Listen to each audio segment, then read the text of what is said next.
Hey, this is Carolyn Glick. Welcome to another episode of the Carolyn Glick Mideast News Hour. I'm joined this week by my very close friend and colleague, David Wurmser from the Center for Security Policy in Washington, D.C. Hi, David. How are you, Carolyn? I'm good. I'm so glad to have you on the show. I asked David to be on the show because we're going to be talking about two main issues this week, two really rather large issues this week. One is what's happening with Israel and the United States vis-a-vis Iran and its race to the nuclear finish line. And where we are today really marks a destruction of the central framing concept of Israeli strategic thinking for about 50 years. So we're going to talk about that not minor issue at all, and what that means going forward, both vis-a-vis Iran and vis-a-vis Israel. And then we're going to switch gears, and we're going to talk about another development, which is the Israeli government's willingness to cooperate with and legitimize Peter Beinart, who's one of the primary American Jewish fig leaves for anti-Semites on the left. So both of these issues, I think it's important to talk about with David because David is one of he served in many senior positions in the national security community in the Bush administration, in both the State Department and at the White House, at the National Security Council. And he's thought a lot and written a lot about Israel's strategic ties with the United States, and specifically the military ties. And he's also working on a book right now about progressive Judaism in the United States. And we're sort of working on parallel tracks on the same subjects. So it's always great to talk to David. And today I think it's particularly important. So thank you again for being on the show. Oh, it's a pleasure and an honor, Carolyn. It's a pleasure and an honor. Well, so let me just cut to the chase first so that we can get the Iran started. So Tuesday, Israel Hayom, Israel's widest circulation daily, had a red headline on page one, said, maybe I can find it here because I wrote about it in my article for the paper that's going to be coming out on Friday, which is tomorrow, where it says here, see the top headline, and I don't expect you to read the Hebrew, don't worry, but it says here, in Jerusalem, they're frustrated the United States is passive in relation to Iran. It's the top headline in the paper. And the news story itself by Israel Hayom's military correspondent, Yoav Limor, had two pretty startling pieces of information. First of all, he said that while Israel and the United States agree about where Iran stands vis-a-vis nuclear breakout capacity, that is the independent capacity to build nuclear weapons at will, essentially, and so both of them agree to where Iran is generally, but they have no agreement about what to do about it. So Israel says that the United States has to pressure Iran to stop its nuclear enrichment. Iran is breaching every aspect of the 2015 nuclear accord. You're supposed to only be able to enrich limited amounts of uranium to 3.67% enrichment. They're enriching massive quantities of uranium to 60% enrichment, which is just a stone throw away from weapons grade. So Israel is saying, pressure them, stiffen the economic sanctions, apply diplomatic pressure, and finally put the military option on the table, at least rhetorically.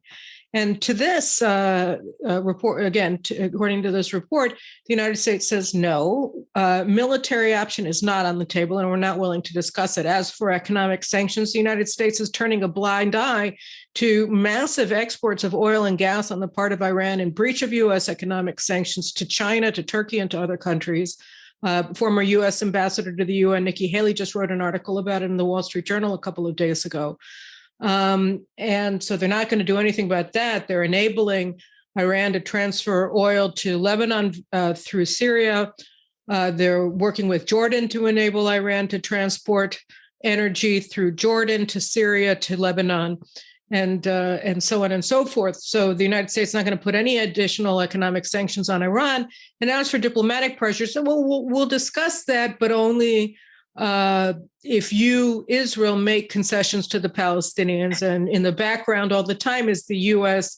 intention to open a consulate for the Palestinians in the heart of Jerusalem, in Israel's capital, thus effectively erasing U.S. recognition of Jerusalem as Israel's capital, one of the most important acts that President Trump took during his presidency in 2018. So this is where the United States and Israel are. The United States says no, Israel says move, and Israel is stuck basically with very few options to deal with Iran's nuclear program. So what the article went on to say is that Israel's trying to deal with this situation by going along with the Americans. So the American policy essentially allows Iran to acquire nuclear weapons. Sooner or later, it doesn't even really matter. It just assures them that they will receive a nuclear arsenal really, in the foreseeable future.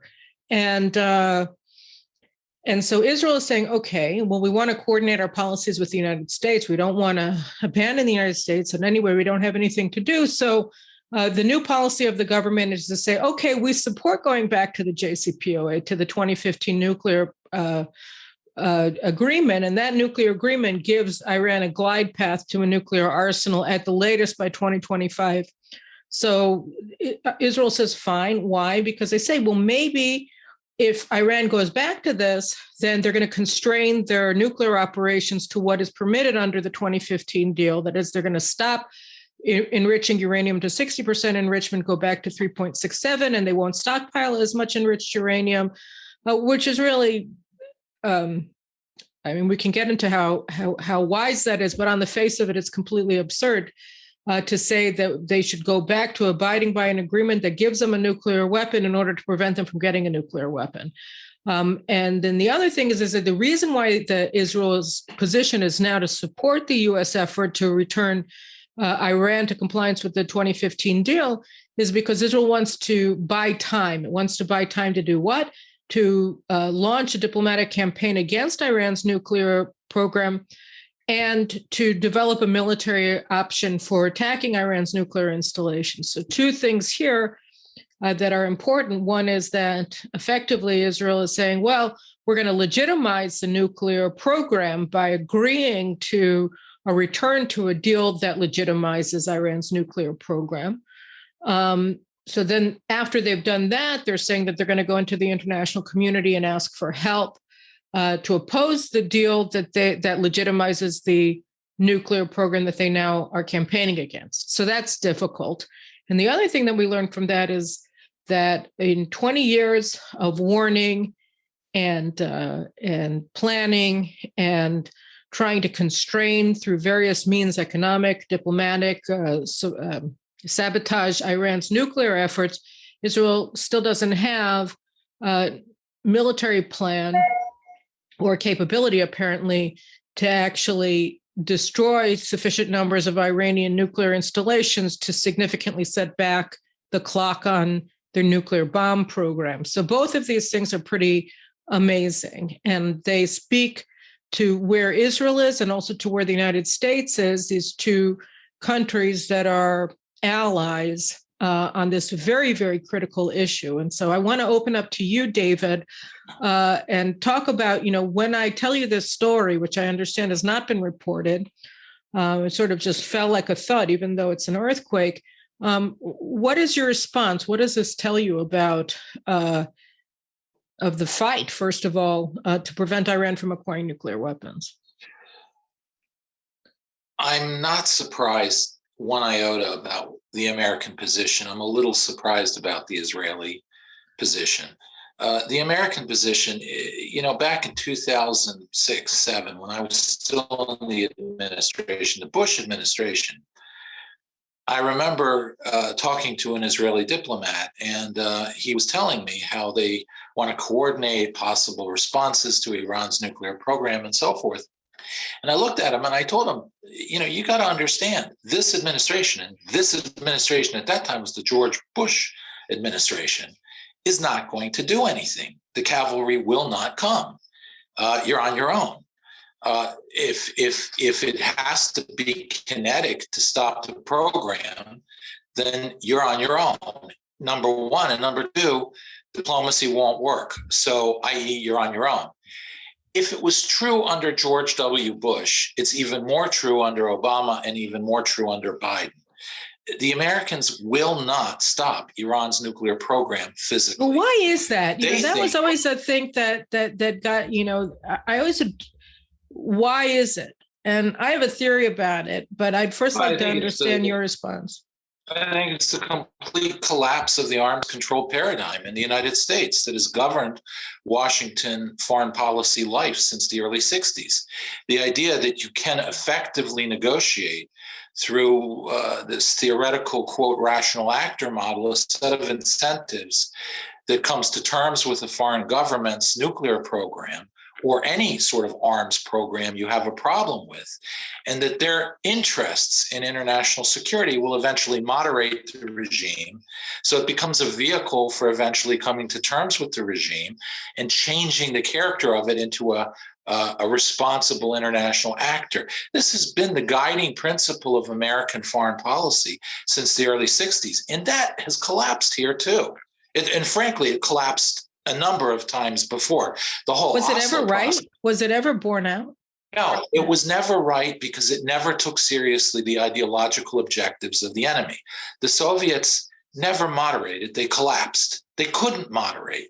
There was a point at which moderation gets to the core of their control of power, and they always pulled back. And when they didn't in 1989, they collapsed. So I think it's part of this overall denial that when people say they hate you and say they will bury you and say that history will put you in the dustbin, act on it, build weapons to do it, we continuously ignore that and think, well, they can't really believe that. They don't really believe that. And if they believe that, then, oh my God, the consequences are so radical that we can't want to contemplate that.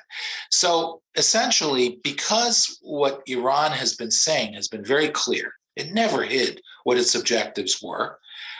It's built the means to do so.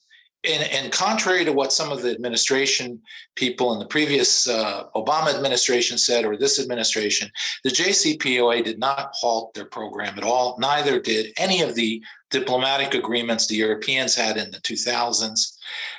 Iran never stops its nuclear program. It reaches points of plateau where it needs to sit and pause on the more overt side and do work behind the scenes. Like you run centrifuges and they don't work. You got to stop running centrifuges. You got to figure out what's wrong. Well, at that point, they'll agree to a centrifuge freeze or running of centrifuge freezes. It fits with the natural pace of their program all along. They never really stop. So what about the claim? I mean, there's a contention right now that's being made in Israel against Benjamin Netanyahu, and that says that by campaigning against the JCPOA and convincing the Trump administration, President Trump, to vacate America's acquiescence to the agreement and to instead apply a strategy of maximum pressure on Iran, that actually that was a thing that changed the situation for the worse, that Iran used America's abandonment of the JCPOA to massively expand its enrichment, that they weren't doing that much. It's true, there were breaches here and there, but it wasn't the sort of industrial level breach that we're now seeing, where they're openly enriching uranium to 60%. And there are no significant inspections, and there are no limitations in their stockpiling. Well, if they were capable of doing that when the JCPOA was signed, then why didn't they do it? I mean, essentially what you're seeing here is the fruition of all the work they've put into their nuclear program when they ostensibly were halting it. So I think what you're seeing is evidence of the fraud that the JCPOA was all along. They got to a point of being able not only to enrich to 60 and frankly to 9, they can enrich to bomb grade now. They didn't just get to that point, which they were not doing then and maybe not even capable of doing then. But they're able to do it with advanced generation centrifuges in large numbers, which means their breakout capacity goes from a year or 2 or 3 down to a few months or even weeks. This was not a capability they had when the JCPOA was signed, which means they built their capacity under the JCPOA. And that's exactly the indictment of the JCPOA that Prime Minister Netanyahu said. I mean, it was one of the indictments. And I think we see the proof of it. The second thing is we haven't even seen the hidden side. The hidden side being weaponization activities, miniaturization, coordination with North Korea, the missile developments that allow these things to happen, and so on and so forth. So across the board, again, my feeling has always been, and we have a lot of proof of this in previous agreements, the Iranians never stopped their program. They simply figure out diplomatically what, from a scientific point of view, they would have some advantage in halting it for a moment while they scientifically advance. And then when they're ready to move ahead scientifically, then they just jettison the agreement. We had a very serious agreement with the Iranians under the Bush administration called the Paris Accords in 2004 or 5, I think it was. And this was, remember, on the wake of the Iraq War, when it was quite credible that the United States could go into Iran. And we had serious warnings to them about the use of force. And yet, nevertheless, once they scientifically moved ahead on their centrifuges, they just walked right through the Paris Accords and started spinning their centrifuges. And it was very clearly, this was a pause they needed to scientifically advance, and it was a free concession. They were anyway going to pause, whether or not there was an agreement. So I think that's how you have to look at the JCPOA. Nothing ever stopped. And what you see now— Okay, let me just stop you for a second. Is this an intelligence failure on the part of the United States, or is this a failure of conceptual failure that it doesn't fit into the box and therefore they disregarded the information? Well, my answer to both is yes. I mean, what it is an intelligence failure, because the intelligence communities in the United States, being politicized as they are, have essentially generated intelligence reports that minimize Iran's intent to break out, an intent to a bomb. They don't deny the physical activity that goes on. They simply remove it from the context of a relentless program to a bomb. They would say stuff like, well, they want to be like Israel, one screwdriver away. They want to have the capability, but not actually the bomb. Et cetera, et cetera. They come up with all these analyses that have no basis in any real facts or intelligence. So this really brings us to Israel, right? Because Israel's watching all of this. You had the National Intelligence Estimate that came out at the end of the Bush administration. I think it was in November 2007 that said Iran, they don't have a nuclear weapons program. No, they abandoned that in 2003, and we have nothing to worry about. And that basically put the kibosh on the whole concept of America doing anything useful to prevent Iran from acquiring nuclear weapons. And you had Obama came in, and from the outset during the 2008 campaign, he said he wanted to talk to Mahmoud Ahmadinejad, who had just called for Israel to be wiped off the map. And then he began these surreptitious negotiations with the Iranians through Oman, and Israel discovered them. So here you have Israel's security brass in 2010, ordered by Prime Minister Netanyahu and Defense Minister Ehud Barak to prepare plans to attack Iran's nuclear installations, and they refused the order. That was Mossad Director Meir Dagan and General Staff Chief Gabi Ashkenazi at the time. And they refused to do so. And not only that, Meir Dagan said in an interview shortly before his death that he acknowledged that not only did he refuse the order, but that he exposed Israel's plans or the plans that he had foiled to Leon Panetta, who was then the CIA chief. And the concept was that this is an American problem. This isn't an Israeli problem. And Israel has gone on to the point where 11 years later, in 2021, the Biden administration says, we don't care about this. We're not going to do anything about this. And we'll only pay lip service to the problem if you cough up Jerusalem or whatever else in Judea and Samaria to the PLO and Hamas. So what was Israel? How do you analyze the Israeli security brass and their refusal, even at political direction by the prime minister and the defense minister of Israel, to do anything active, aside from very important sabotage operations inside of Iran, inside of the nuclear installations, and assassination of Iranian nuclear scientists, would actually, put the pedal to the metal and take down Bushehr or Isfahan or Natanz. How do you explain that? Well, I mean, first of all, there's the obvious civil-military relations question. The military brass acted undemocratically. They can talk about values and the pursuit of democratic values in Israel and so on and so forth. But the fact of the matter is the elected leadership of Israel manifests the will of the Israeli people. That is the essence of democracy. And when you don't take orders from and you sabotage, and you work to sabotage the will of the elected strata of Israeli public life, you are acting in an anti-democratic way. And it exposed it, that they felt that they were more wise than the Israeli people who had elected their own government. Why did they think that? Well, I think that this is a malady that is affecting the West as a whole. There's been a great deal of Americanization of Israeli military and life over the last 50 years. Some of it is a great strategic failure that we can get into, but some of it is a mentality too, that when you talk to American military brass, and we have this problem right now too, there's this feeling that, well, the Americans can go ahead and elect who they want as long as they don't change policy. Because we know the policy is brilliant, or we know what we're doing. And these yahoos out in Kansas or Missouri, I mean, God, how could they tell us how to operate in this sophisticated, refined world of international diplomacy and military strategy?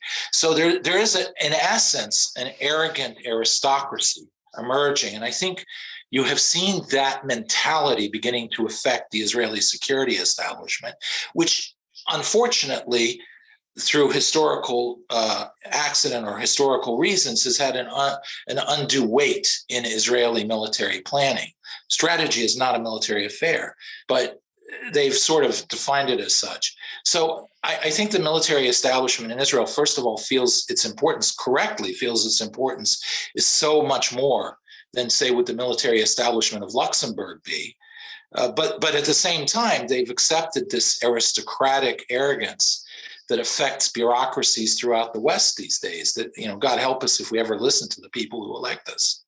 I think that I agree with your assessment, but I was actually trying to push you in a different direction, which you went off on your own, which is just fine, because I think the point is well taken, and I think you're right. I think that throughout the free world, we're having a crisis of ruling classes that in a large part are unelected bureaucrats and civil servants who have anointed themselves the leaders that get to decide what powers politicians should be allowed to wield and which powers must be kept away from them. But the place I was hoping that you would take the question, and where I'm going to force us to go right now, is the issue of the Israeli security establishment's dependence on the United States and their refusal. It's like it does not compute. It does not compute kind of thing. That it blows their mind, the concept that in this very existential threat to Israel, the United States cannot be trusted, because throughout the years there was a sense that when it comes to this sort of level danger, that this is the whole point of having an alliance with the United States of America, with a global superpower, that it's much easier as a practical matter for the United States to handle the kinetic operation against Iran's nuclear installations than it is for the tiny state of Israel to do so, from every single perspective. First and foremost, from the perspective of power projection and the number of jets you have at your disposal. But beyond that, and so I think that the sense all along was, whatever the United States says that they're going to do, we're going to make the best of it. And we're going to believe them when they tell us that they are committed to preventing Iran from acquiring nuclear weapons, which is what every administration from the beginning of this, going back to the Clinton administration and Yitzhak Rabin, had said in the face of Iran's ballistic missile development, and then in the face of the exposure, the revelation of their illicit nuclear weapons program back in 2003. Well, they should, the first thing is that the cheapening of language. I can't tell you how much in the Clinton administration onward, we used to hear these diplomatic statements. It is unacceptable that, whether it's something Pakistan did, Japan did, whatever, it is unacceptable. We will not reconcile with, and we accept it and we reconcile with it. There's in the West a tendency to talk tough and do nothing that is set in. But I think on the Israeli side, there's two things that are, it's one, they cannot rely on the United States. Two, they should not rely on the United States. They cannot is simply the United States has shown itself, unfortunately, and I say this as an American, not reliable. We have let allies be destroyed.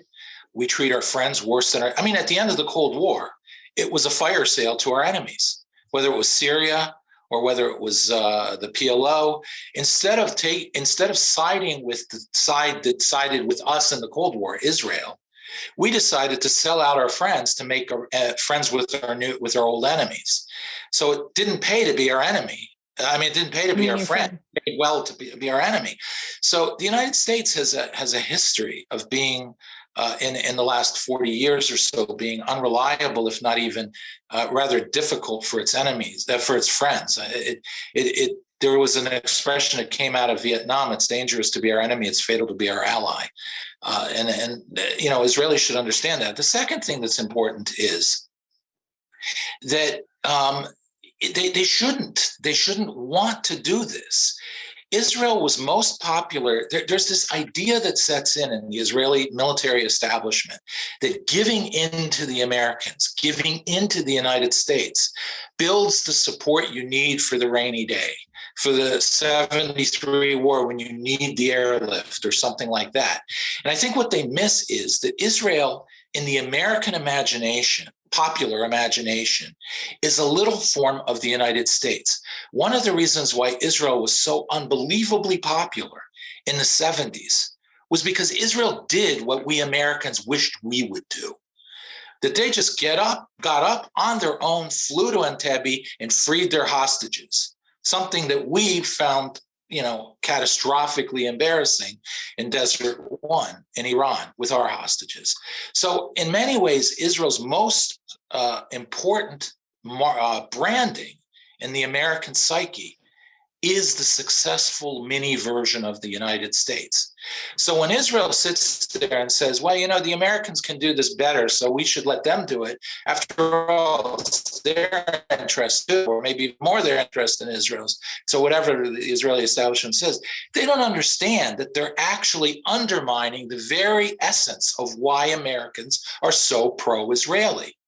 If Israel acted on its own, yes, militarily, in terms of tactics and equipment, America has an unbelievable amount of equipment it can bring to bear on any problem compared to Israel, if it brought it to bear, and it won't. So it's whatever Israel has against the option of nothing, not the option of Israel against the massive option of the United States. But second of all, even if it's a lesser attack, the psychological impact on the United States of Israel taking care of itself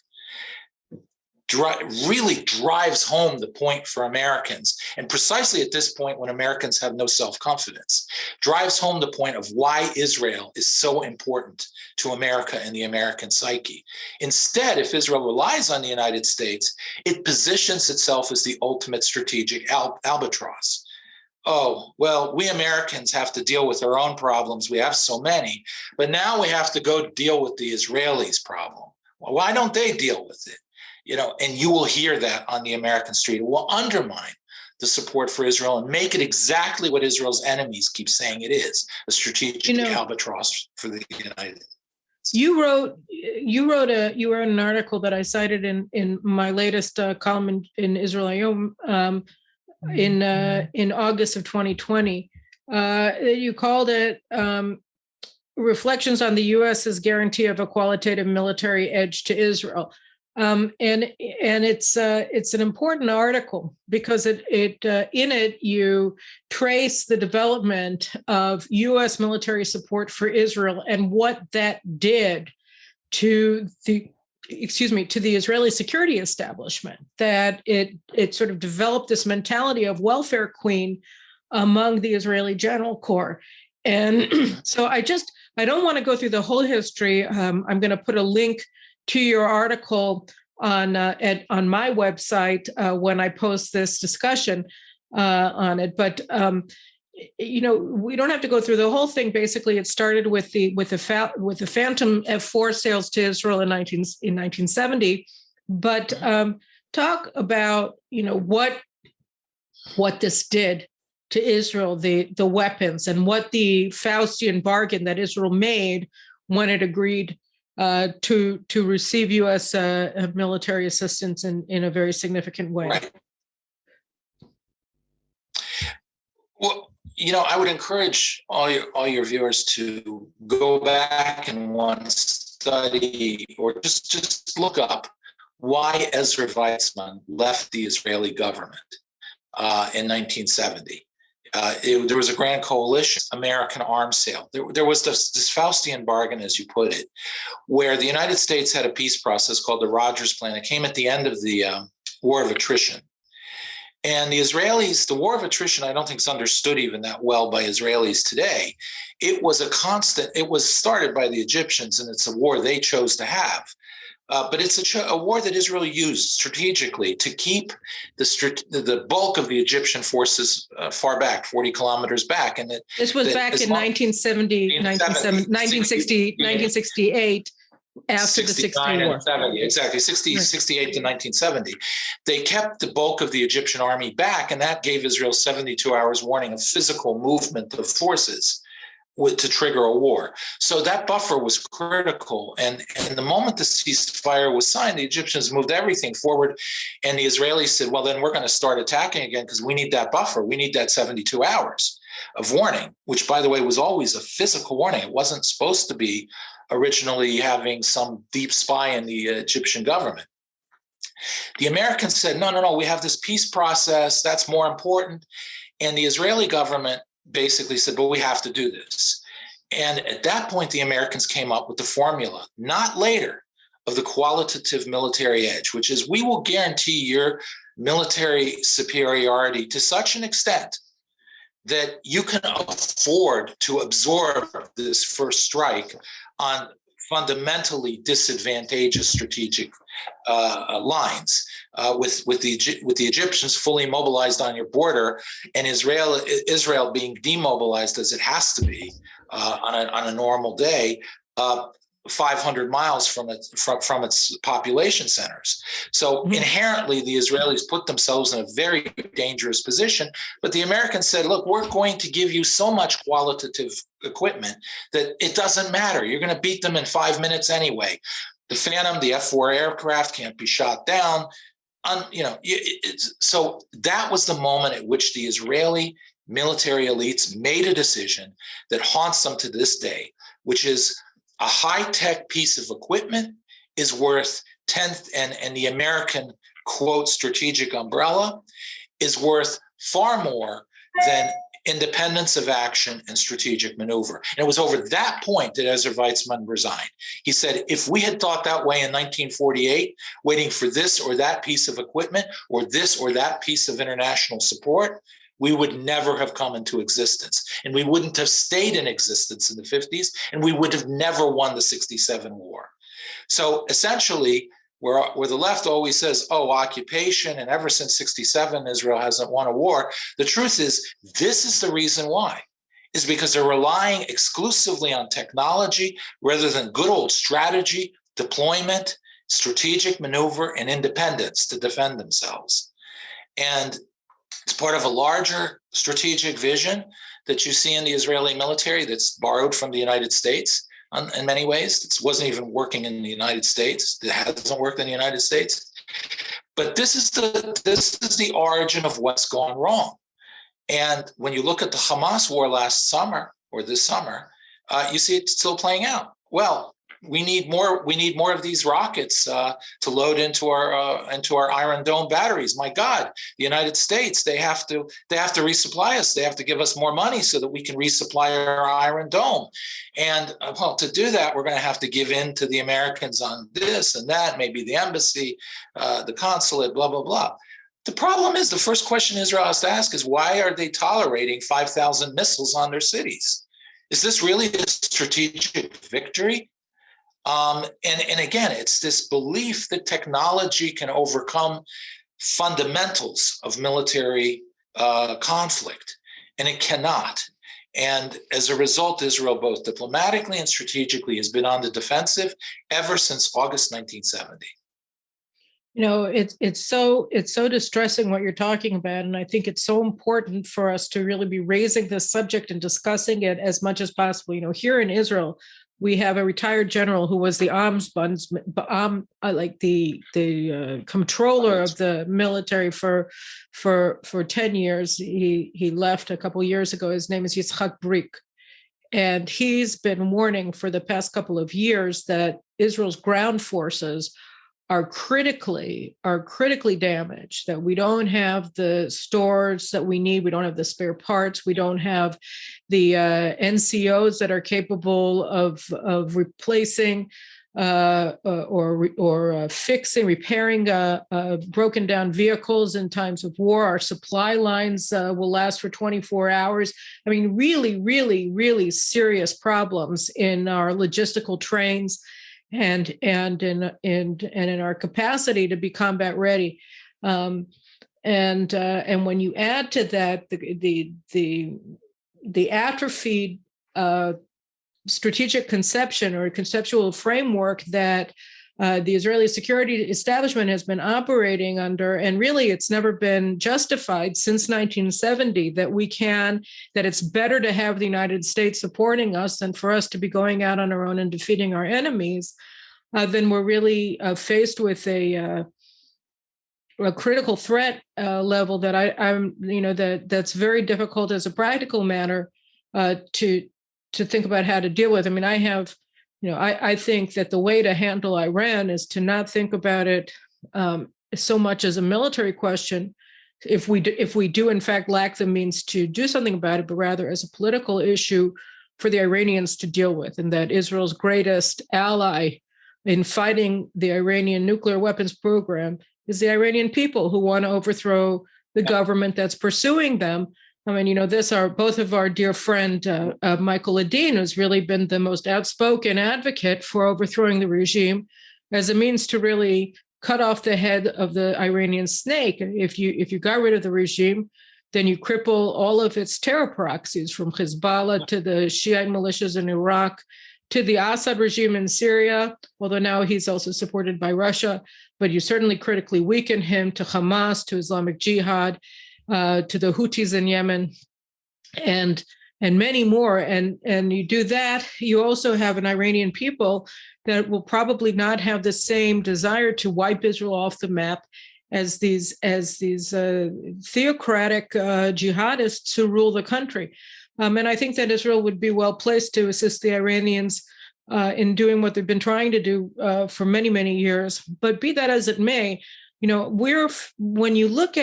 read Yoav Limor's article on Tuesday, the thing that was so alarming and so striking is that even in the face of the Biden administration's open betrayal of Israel, open siding with Iran, open willingness, all but stated and practically stated willingness to see Iran, to shepherd Iran into the nuclear weapons, the nuclear club, this club of nuclear armed states, you still have this concept. Well, if we work with the Americans, we're going to be able to stem the tide. We're going to be able to keep things back and have time to do something else.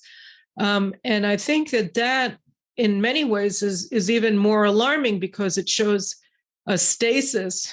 It shows a paralysis on the part of Israel at a moment when we need to be able to wake up and smell the coffee. Yeah, I remember going to the early days of the Herzliya conference.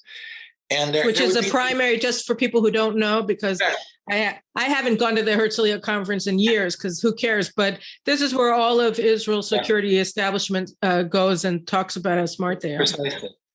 And I would hear these brilliant lectures analyzing the PLO's behavior, the Palestinian Authority's behavior, going point by point in a way that nobody else can, describing how they are building for a conflict and are not interested in peace. And then comes the conclusion. And the conclusion is, which is why we have to try harder to make peace. There's a complete disconnect between the knowledge and the conclusion. And it's as if they don't want to deal with the reality they have to deal with. Mm-hmm. And I think that in a collective way represents Israel's security establishment. By the way, you mentioned the Iranian people and overthrowing the regime. This is why it's so dangerous if the Israeli government gives in and talks about a tougher JCPOA or any JCPOA. The reason for it is you're an Iranian. You hate your regime. You want to overthrow the regime. You're sitting at home and thinking, there may be demonstrations tomorrow. Do I go out? And the first thing that occurs to you is, well, wait a second. The Americans and the Israelis, even the Israelis now have said, we're too afraid to take on the Iranian regime. We want to use the violence on the streets in Iran. We want to use the threat of pressure on the Iranian regime as a pawn in the bargaining chip to get a better nuclear deal. But we're not really going to use it to overthrow the regime. So the moment that the Israelis and the Americans give in and say the objective is the JCPOA, you are signaling to the Iranian people that they are nothing more than a pawn that will be discarded and sold out at the end of this. And they're not going to stick their necks out for that. So if you really want the Iranian regime to come down, you got to make it clear. The Israelis at least have to make it clear. Better if the Americans do too. And this, I was part of the Trump administration too. And this was my big frustration.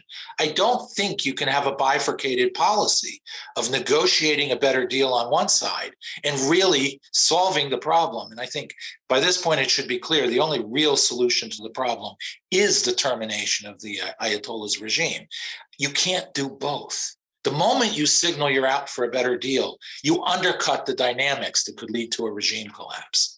And I think that's just an awful thing that Israel would do if it genuinely publicly says it's out for a better JCPOA. Even if it's a cynical. Yeah, it is. And it's too clever by half. I mean, I remember the grand bargain that the EU3 put forward. It was the Israelis who started it. They thought, let's offer Iran a grand bargain that we know they have to refuse. And what that will do is it will clear out all the diplomatic underbrush. And everybody will understand perfectly that Iran is not serious about a deal. And what it did was, in September 2004, we were at the edge of 2002 and 3, we were at the edge of bringing Iran to referral to the Security Council for breach of the IAEA. And it was that grand bargain that bought them another 3 years, which then Paris, these diplomatic attempts to clear out the diplomatic underbrush and prove to everybody that Iran isn't serious. Hamavin Yavin, if people don't understand that by now, they will never understand it. Even the Russians and the Chinese, it was very clear. They understood the incentives for them to take the right position weren't there, but they understood. You could prove to them 1,000 times more that Iran wanted a bomb and was pursuing it. It wouldn't matter until you made it costly for them.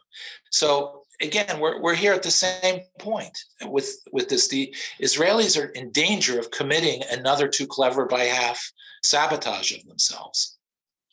I think what you're saying is so critical for people to understand. I mean, you cannot win by losing. You cannot, you cannot say, you cannot operate in this kind of environment where the risks are so high with a sort of wink, wink attitude about things. Oh, we're going to do this, but we don't really mean it or whatever, because what you're really doing, I mean, the concept as well, I think it's important to note, of returning to the JCPOA, what's in it for Iran. The only thing that's in it for Iran is to end the U.S. economic sanctions on Iran. And again, we said, they're not, the Biden administration is not enforcing them in any significant way, but still they're there and it's causing harm to the Iranian economy. And the one thing, internally, that the Trump administration did that, and by the way, Congress did, and Obama was forced to acquiesce against his will as well before the JCPOA came into force in 2015, was these very, very harsh economic sanctions that were bringing the regime to its knees economically and cutting back its ability to finance the wars that its proxies are carrying out for it against regional enemies from Saudi Arabia and Israel and beyond. And so, these were important steps that were being taken. Were they sufficient? No, of course not, but they were important, and they also inspired the Iranian people to think that the international community, such as it is, the United States, Israel, whomever, was going to rally and support them if they tried to overthrow the regime. And I think, we should segue here to the second discussion that we wanted to have, which is about Peter Beinart and the Israeli government. Because I think one of the things that we saw that was so amazing was that in 2000, Ehud Barak, his coalition government had collapsed. He had lost a no confidence vote, but it was only like 59 against 58 or out of Israel's 120 members of Knesset. And since it wasn't a 61 vote majority, he wasn't ousted from power. This was on the eve of the Camp David summit that was ostensibly supposed to bring about a final peace between Israel and the PLO. And when Arafat rejected the offer of statehood, the division of Jerusalem, the expulsion of hundreds of thousands of Jews from their homes and the transfer of their communities in Judea and Samaria and Gaza to the PLO, he rejected all of that. And then he ordered his forces to prepare for a war against Israel, which he launched in September of 2000. When all of this happened, Ehud Barak gave this statement where he said, "I removed the mask. I pulled the mask off of Arafat's face. Now everybody is going to see what it is that we're dealing with, that he's still a terrorist, that the whole agreement was made in bad faith." And instead, and he sat back and waited for the Europeans to suddenly abandon their longstanding support for the PLO and its war against Israel. He expected for the Clinton administration to abandon the Oslo process and stand with Israel, presumably.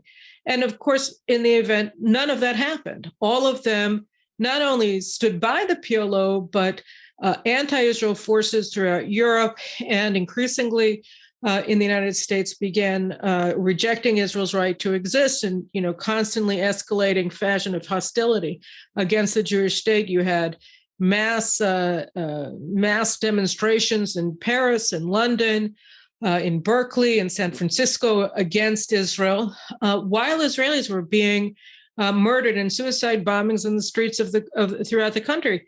And this was a really shocking lesson, right? Because the idea that you could remove the mask and now they would know, and now it would be undeniable, and now they would see that the PLO remains has always what it always was, which is a terrorist organization, that its strategic goal and its operational goal, its strategic goal is Israel's annihilation. Its operational goal is to delegitimize Israel's right to exist in the international arena and to kill as many Jews as possible in terrorist attacks in Israel. And it was this idea, but really, it was ridiculous because just as everybody knows that Iran wants nuclear weapons, they say that they want nuclear weapons, just as everybody knows that Iran wants to annihilate Israel and wants to destroy the United States.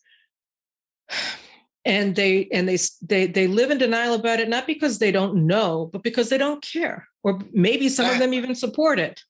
And it was the same thing with the PLO. It isn't that people didn't know that Yasser Arafat was the architect of modern terrorism and that he remained a terrorist and that he was a mass murderer, and so were all of his lieutenants who were wearing suits and pretending to be peacemakers. They knew, and they wanted them to succeed. I mean, that was the thing that nobody wanted to countenance. That was the thing that nobody wanted to deal with. And still today, they don't want to deal with it. But that's the truth. Something happened with Western elites in the 60s and 70s. Up until then, strategy, and by that I mean even the foreign policy of a nation, was really about preserving and winning for the interests of that nation. Somewhere along the line, the concept of victory gave way to the concept of conflict resolution and this international security rather than national security, that nations pursue their own security now has become sort of this amorphous international security structure. And they buy into it. And as a result, you have all these arms control paradigm type situations, which then believe you can use and modulate arms control in one form or another in order to encourage moderates and create these communities of leaders who see mutual interests in moderation. And then that overpowers ideas, ideologies, everything. And you can create a world where conflict is essentially removed. The Oslo process was the translation of the arms control paradigm, which had failed, by the way, over and over again, into the diplomatic sphere and the Arab-Israeli. And it also embodies the values of the elites of Europe and the United States. The whole value system has been based around this conflict resolution ideology. So when Oslo fails and when arms control agreements fail, it threatens the very value-based foundations of the entire elites of the West. So they can't accept this. They would accept the collapse of their position. Their entire ideological world over 50, 60 years collapses. So they would prefer to just ignore reality. It's like, we've all been in a meeting where everybody's talking about something and then you want to raise a question and it sort of shifts the paradigm. And you say, yeah, but we're talking about making typewriters better, but we got this computer guy out here who's beginning to develop computers, going to make everything irrelevant. And everybody in the room can't digest that point. So they sort of just smile and they continue their meeting talking about how to improve typewriters. That's exactly where we are strategically with Europe, the United States. They don't want to accept the reality because it's such a profound collapse of the elites.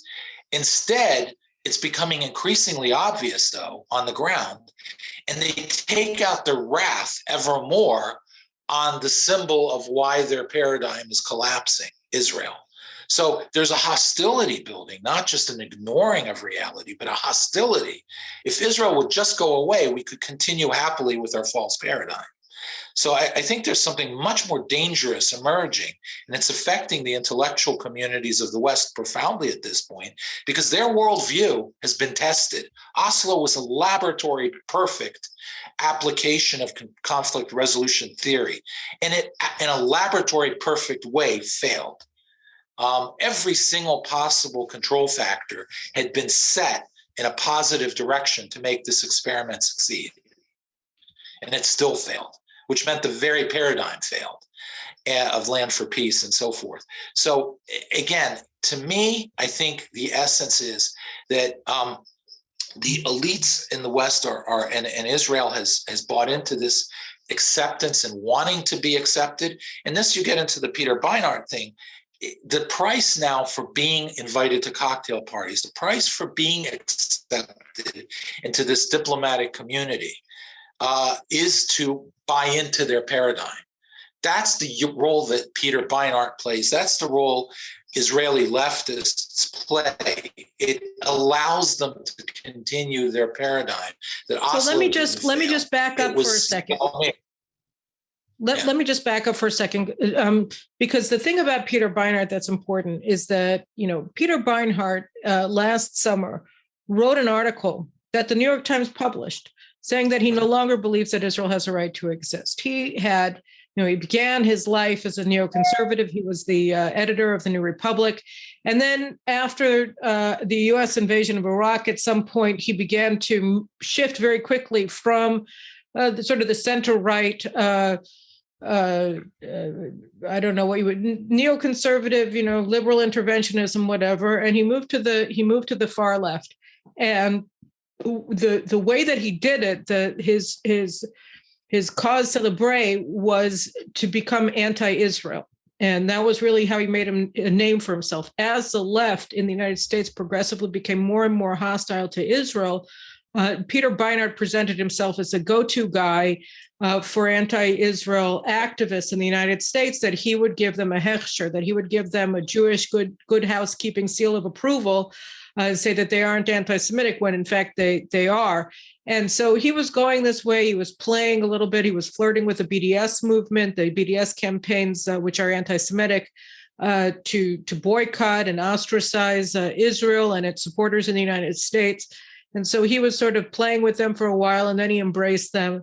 And then last year, he said that he no longer accepts Israel's right to exist. And this week, Peter Beinart put out an email to his followers saying that he was going to be holding this symposium on Zoom, and that amazingly, Israel's Minister of Diaspora Affairs, Nachman Shai, was going to be participating. And he himself was pretty amazed that, given the fact that he supports Israel's annihilation, that a member of the Israeli government was going to participate in a forum that he's hosting. And I tweeted up a storm about this because I think, aside from the fact that this is sort of a new thing that we've seen with this very radical government that now leads Israel. Israel has never really known how to deal with progressive liberal Jews in the United States that are increasingly attenuating their support for Israel.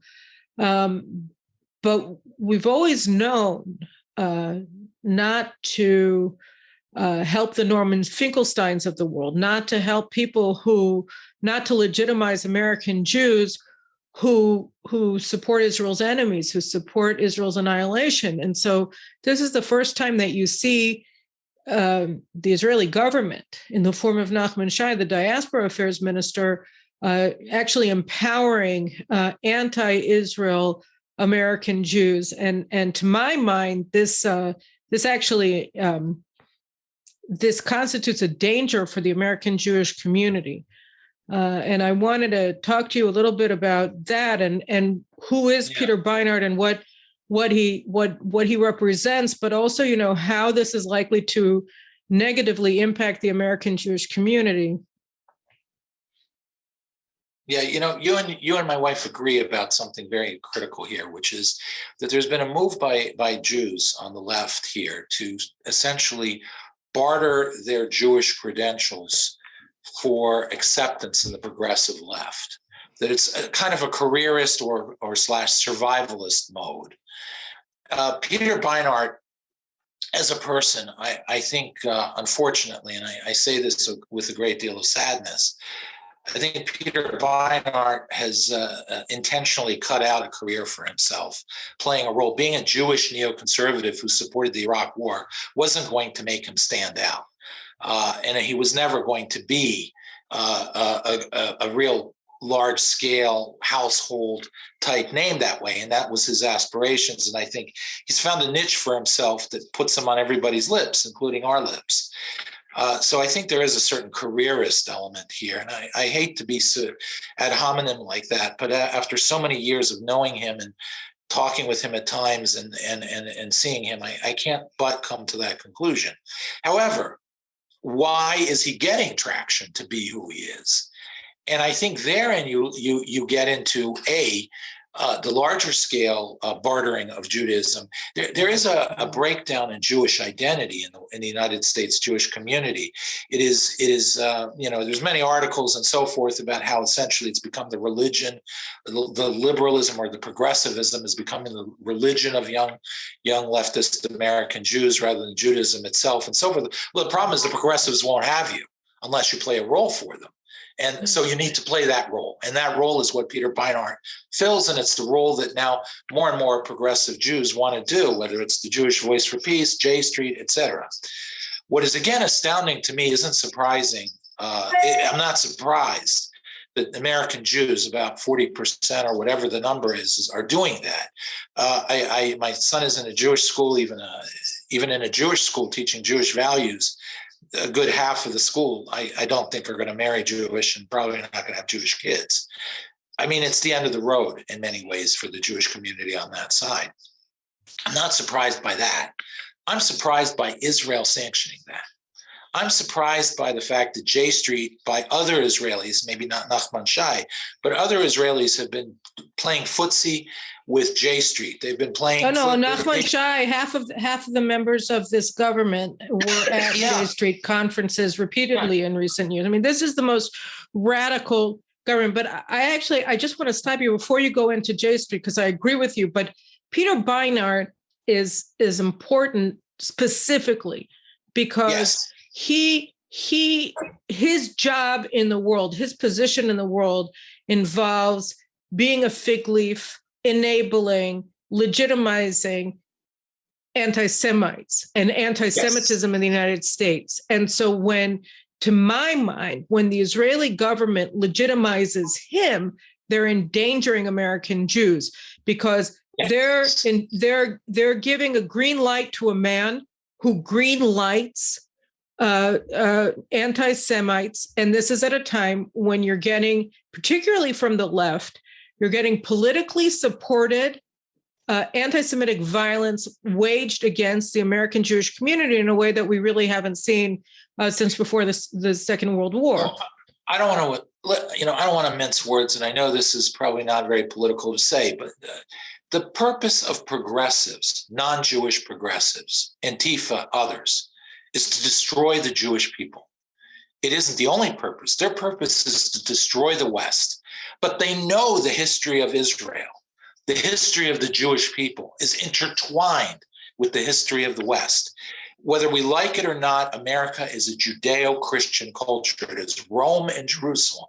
They know without Jerusalem, the whole thing comes down. So they need to destroy the Judeo-Christian core. And you can destroy Christianity, but the problem is the Jews are still pesky and are still there and keep resurfacing. People have tried, it didn't work. And they realize, the progressives now realize, there's only one way to truly destroy the Jews. That's from within. And that's the role Peter Beinart plays. If you want to destroy the West truly, you can't just burn down its statues and erase its history. You have to erase the physical manifestation of where it comes from, the Judeo-Christian core.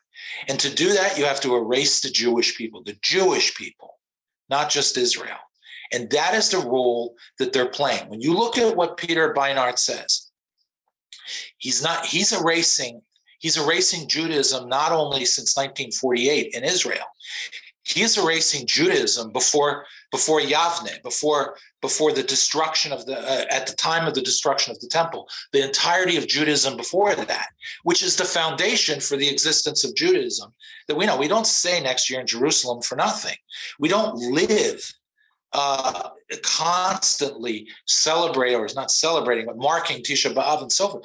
Our history before the destruction of the temple is the foundation upon which Judaism exists. Right. And yes, we accrued a lot of other wisdoms, but we don't exist without that. And he knows that. And the anti-Semites know that. So if you erase the Jewish connection to the land of Israel and you erase the 2,000 years of Jewish history that preceded the temple's destruction, finally, you can erase the West. You can destroy the West. And that's what they're after. And Peter Beinart is stepped right into that, because you cannot destroy Judaism from without. You have to destroy it from within. And he's serving that role. I hate to be that harsh, but that's what's going on.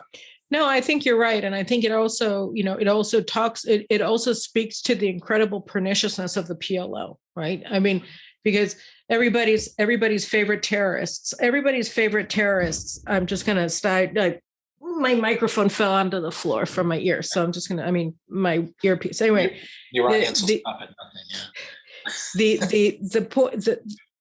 The PLO, Fatah, which is the largest faction of the PLO, and was founded by Yasser Arafat and a couple of other guys in 1958 when they were students in Qatar. Okay. And so the Fatah covenant later became the PLO covenant, or much of it was transposed into the PLO covenant, which was written in 1964. Mind, everybody was not paying attention. This is all before the Six-Day War. And the most sort of, I think the key concept in their founding documents, and still today in the way that it's played out by Mahmoud Abbas, the head of Fatah, the head of the PLO, the head of the Palestinian Authority, is this denial of Jewish history, of the existence of Jewish history, of the existence of the Jewish people, of the existence of Jewish history in the land of Israel, and millennial ties, 4,000-year ties of the Jews. His doctorate was denial of the Holocaust, even. Right. So, but I'm saying specifically about erasing Jewish history, co-opting. Absolutely. They talk about, the left likes to talk about cultural co-optation, right? That people who like reggae are co-opting Black culture from the Caribbean and so on and so forth. The Palestinian narrative, the Palestinian national identity, such as it is, it's just wholesale theft, co-optation of Jewish history, and transferring it to a people that didn't exist the day before yesterday and saying this is their history. Right. This is why Mahmoud Abbas is always saying that the Palestinians are the Canaanites, the Palestinians are the Jebusites, the Palestinians are the Hittites, so that they're all of these peoples from the Hebrew Bible. And he's saying, and at the same time, he's saying that there were never Jews, or the Jews such as they were Muslims, which is Islamic, or he's saying that, they all disappeared, they all became whatever it is that the Palestinians are, and that they have no relationship whatsoever to the Jews who live today and who have lived in modern times and in recorded history. So this is their concept. Their entire concept is cultural co-optation, theft of Jewish history, transferring, projecting Jewish history onto the Arabs, turning themselves into the Jews, and then Israel into the Nazis. And that's the whole transposition of truth, of history, of fact, of archaeology, of everything, of belief, of the Bible, that stands at the core of all of the political war against Israel that's now, gone. Now it's the dominating narrative on the left in the United States and the Democrat Party. But one has to ask, where did this traction come from? This, we're talking about here historicide, archaeologicide, and cultural genocide. That's what they're doing. Where did this come from? It came from Oslo. It came from Oslo because... Well, it predated Oslo. Well, it predated Oslo in the form of the PLO. But the moment that Israel recognized the PLO, it reopened the questions of 1948. Before that, it was the questions of 1967. What do you do about these territories that Israel captured in 1967? And that's a practical question with 20,000 different possible solutions. You wrote a book about one of those solutions, my preferred way too, but there are various ways to discuss this. But once you brought in the PLO, that organization was established, as you put it, in 1964 in Qatar, not in Ramallah. It was established to address the questions of 1948. So the moment that the Israelis brought the PLO into the process, and it was only the Israelis, it wasn't the Americans, they were surprised, Israel itself reopened the questions of 48. And that's a question that ends with one of two answers. Either Israel survives or the Arabs survive in Palestine. So the moment Israel did that, it set itself up for failure and delegitimized itself. And everything flows from that. That if it is true that Israel occupies Palestine, because obviously the PLO must represent a genuine national interest if you recognize it, well, then half a crime is still a crime. I mean, even if you give up the whole West Bank, it's still Palestinian. The whole idea that there are two peoples that own this land legitimately is at the core of what has been the delegitimization of Israel, except it's easy then to deny the Jews. They're because they came from Europe or wherever else they came from. They weren't here in 48, which is a lie. And the historical records also erased of who lived where, when, what, and when. But at the end of the day, this was allowed by Israel to try to curry favor with Western elites, to demask the problem, the grand gesture, to clear the diplomatic underbrush and make Israel once again popular. Again, another catastrophic failure of Israel's elites to understand the dynamics of their own legitimacy. So that's where we're not gonna solve this problem, but I think it's really important to raise them. Netanyahu, he said today, he gave a speech and he said this, it may take us 3 months, it may take us 3.5 years to take down this government. I'm not going to attack it on absolutely everything it does. but I can't sleep at night because of what they're doing on Iran. And they them legitimize the fact that Naftali Bennett and Yair Lapid and all of the rest of them are legitimizing the Iranian nuclear deal from 2015 is a strategic threat to Israel. And he's right. Yeah. And I think it's along the same lines. It's that same kind of defeatist thinking that brought the same corrupt, stupid Israeli elites to believe that the best thing to do would be to give the PLO a chance, and then they would prove that they were terrorists, and we would remove the mask. And all of the Europeans who had been supporting them, knowing full well who they were since at least 1973, were going to change their mind.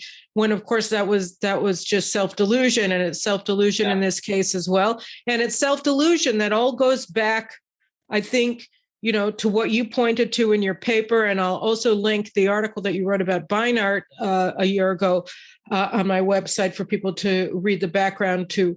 But we're making a mistake because we believe that the Americans are the Deus ex machina, that's going to come down in Act 3 and save the day. And that's not going to happen. Israel. Nor should it happen. We established this country, because we wanted to restore our position as Jews, as actors on the stage of history, and as masters of our fate. And the minute that Israel moved and transferred the mastery over whether we're allowed to win wars, whether we can win wars, whether we can defeat our enemies, whether we should defeat our enemies, into somebody else's hands, even wonderful people, even our very close friends in the United States, it's bad for them, but it's disastrous for us. And even at this late date, we have to stop this, because we have to get off this train. It's not going in the right direction. It will never go in the right direction. And it's bad on every level. And we're seeing it playing out now on every level. And so I thank you, for coming here and, and joining me on this. Sure. Then I want us to do it again soon, maybe next week, Absolutely. I'd love to. Love to. And you guys should all pay attention as well to our work together at the Center for Security Policy in Washington. I think we're the best think tank around. What do you think? I think we are, absolutely. That and Kohelet, we all like. Okay, the two places that you're affiliated with. Okay, no problem. That's right. Okay. Yeah. So I think, but I definitely the Center for Security Policy. I mean, Washington is a problem right now. If you come to Washington, you see we're losing our way. The Center for Security Policy is one of the true stalwarts, trying to keep the line, trying to keep America what it once was and what it should still be. And God willing, what it will be, and helping us in Israel to push forward and to maintain and to secure and to expand our independence of action and security. So thanks so much, and we'll see you hopefully very, very soon back on the Carolyn Glick Middle East News Hour. Thank you for watching, guys. Subscribe if you haven't already. Subscribe all of your friends and nodding acquaintances, just for fun. And let's get this word out there, because the more people who know the truth, the stronger we'll all be in our fight, to fight the good fight for us and for everybody that's good in this world and all that's wonderful and white and sweet and blissful. Anyway, thanks so much, everybody. We really appreciate it. Thank you. Thank you.